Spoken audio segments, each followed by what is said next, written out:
Assalamualaikum. Welcome to your class. आज के lecture में हमने novel Goodbye Mr Chips को ही कंटिन्यू करना है।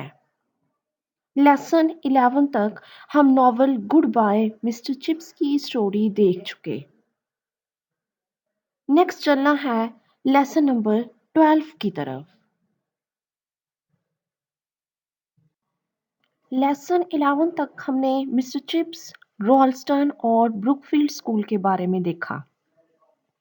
हमने देखा किस तरह चिप्स और रॉल्स्टन यानी हेड ऑफ ब्रुकफील्ड के दरमियान तलख कलामी हुई। रॉल्स्टन चाहता था कि चिप्स अब रिटायरमेंट ले ले, लेकिन चिप्स का ऐसा कोई भी इरादा ना था। लेसन नंबर 12 जो हमने आज देखना है, इसमें कुछ अनएक्सपेक्टेड इवेंट्स अकर होंगे। फर्स्ट पॉइंट देखते हैं, Ralston left the school. Chatteras came as a new head of Brookfield. He was a young man. He accepted Chip's personality. Lesson number 11 तक हमने एक तल्ख कलामी चिप्स और रॉल्स्टन के दरमियान देखी। चिप्स रॉल्स्टन को नहीं पसंद करता और रॉल्स्टन चिप्स की पर्सनालिटी से इरिटेट होता है। रॉल्स्टन अपनी पोस्ट का फायदा उठाते हुए चिप्स से रिटायरमेंट के लिए कहता है, लेकिन चिप्स ऐसा कुछ नहीं करता, बल्कि उल्टा एक झगड़ा खड़ा हो जाता है। पर लेसन 12 में चीजें एकदम बदल जाती हैं। रॉल्स्टन की पर्सनालिटी को अगर हम देखें तो वो एक सख्त किस्म का, एक सेल्फ कॉन्शियस किस्म का पर्सन है। एक ऐसा शख्स है जिसे सिर्फ अपने फायदे की परवाह है। यही वजह है कि लेसन 12 में हम देखते हैं कि ब्रुकफील्ड से भी एक बेहतरीन स्कूल जिसकी तरफ से रॉल्स्टन को हेडशिप की ऑफर आई और रॉल्स्टन ने उस हेडशिप की खातिर ब्रुकफील्ड को छोड़ दिया। यानी उसने सिर्फ और सिर्फ अपना फायदा मद्देनजर रखा और ब्रुकफील्ड लेफ्ट कर गया। Chatteris came as a new head of Brookfield. अब रॉल्स्टन के बाद जो हेड आया ब्रुकफील्ड का, उसका नाम था चैटर्स। सबसे पहले हेड को अगर हम याद करने की कोशिश करें, he was मिस्टर वेदरबाय। मिस्टर वेदरबाय उस वक्त हेड था जब ब्रुकफील्ड में चिप्स आया। उसके बाद मिस्टर मेल्ड्रम ने ज्वाइन किया। मिस्टर मेल्ड्रम की डेथ के बाद खुद चिप्स ने एक्टिंग हेड की रिस्पॉन्सिबिलिटीज पूरी की। फिर रॉल्स्टन ने आके स्कूल की जिम्मेदारियां संभाली। रॉल्स्टन के स्कूल को छोड़ने के बाद चैटरस ब्रुकफील्ड का हेड बना। चैटरस रॉल्स्टन से भी ज्यादा नौजवान था, लेकिन वो समझदार था। ब्रुकफील्ड के अंदर चिप्स की पर्सनालिटी, चिप्स का क्या मुकाम है, चिप्स की क्या इंपॉर्टेंस है, उसको देखते हुए उसने खुशदिली से चिप्स की पर्सनालिटी को तस्लीम कर लिया। लेसन नंबर 11 तक रॉल्स्टन और चिप्स का झगड़ा स्कूल को छोड़ने के लिए था।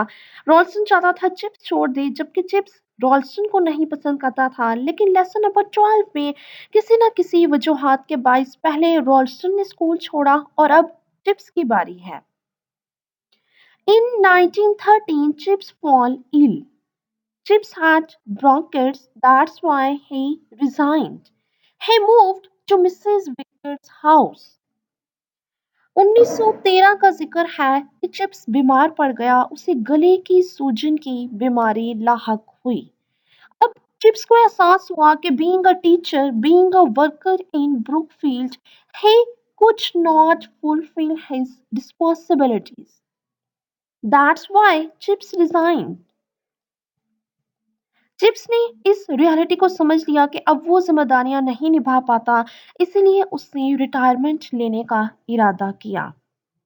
He moved to Mrs Vickers house. जितना अरसा चिप्स ने ब्रुकफील्ड में जॉब की, उसकी रेजिडेंसी भी ब्रुकफील्ड में ही थी, लेकिन after retirement he moved to Mrs Vickers place. Mrs विकट के यहाँ चिप्स मूव कर गया। मिसेस विकट के बारे में हम जान चुके हैं। She was in charge of linen room. एक वक्त था जब उसने भी ब्रुकफील्ड में लिनन रूम की इंचार्जशिप की थी, यहाँ जॉब की थी, लेकिन अब वो जॉब नहीं करती और ब्रुकफील्ड के सामने रोड क्रॉस करके एक घर के अंदर रहती हैं।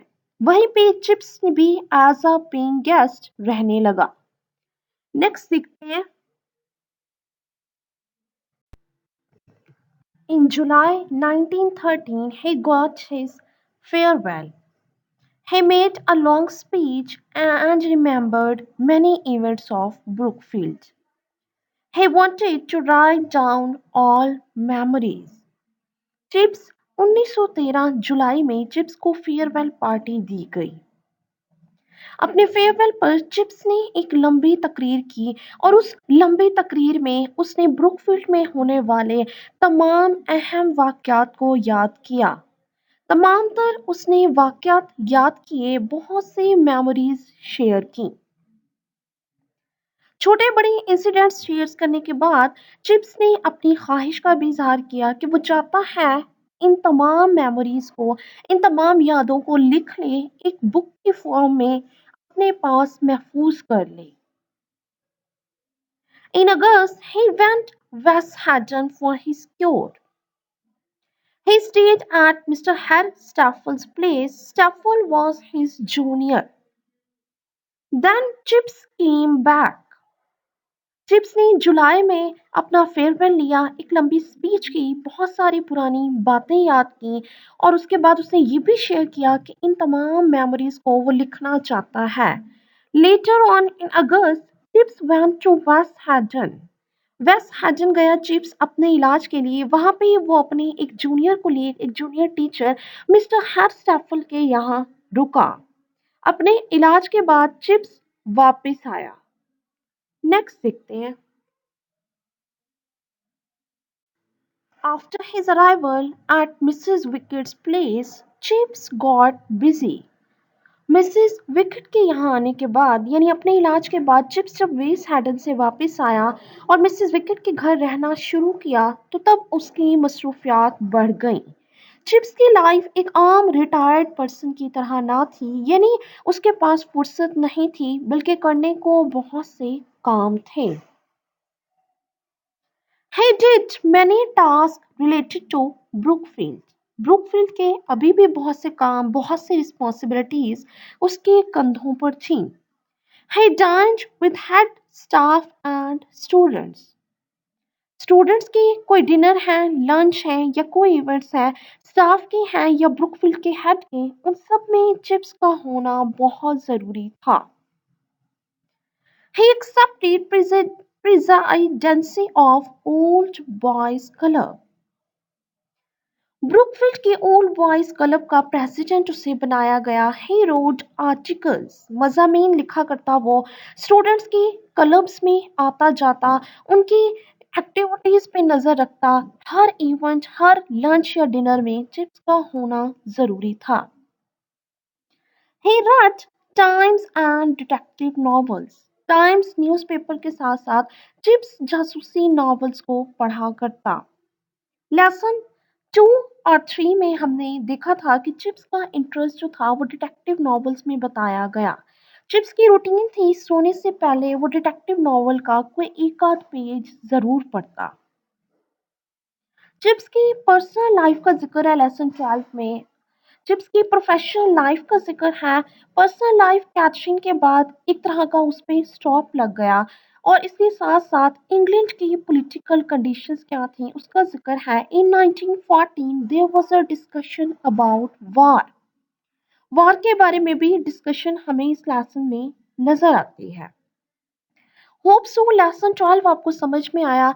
लेसन 12 में ब्रुकफील्ड छोड़ गया रॉल्स्टन, चैट्रस ने as a new head join किया, चिप्स ने रिटायरमेंट ले ली। चिप्स को गले की बीमारी लाहक हुई जिसके इलाज के लिए वो वेस हैडन गया। वेस हैडन वो मिस्टर स्टैफल के यहाँ अपने एक जूनियर कुलीग के यहाँ रहा, वहां से वापस आके वो मिसेस विकेट के घर रहना शुरू हो गया। लेकिन यहाँ पे उसकी लाइफ फारिग ना थी, एक रिटायर्ड पर्सन की तरह ना थी, बल्कि चिप्स के पास करने को बहुत से ऐसे काम थे जो ब्रुकफील्ड से जुड़े हुए थे। आज भी ब्रुकफील्ड के हर छोटे बड़े काम में चिप्स की पर्सनालिटी जरूरी थी। चिप्स के पर्सनल इंटरेस्ट का भी जिक्र किया गया कि वो डिटेक्टिव नॉवेल्स पढ़ता है, टाइम्स न्यूज़पेपर पढ़ता है, आर्टिकल्स लिखता है। इसके साथ साथ कुछ पॉलिटिकल कंडीशंस का भी जिक्र मिलता है। होप सो लेसन आपको क्लियर हो गया। All the best. अल्लाह हाफ़िज़।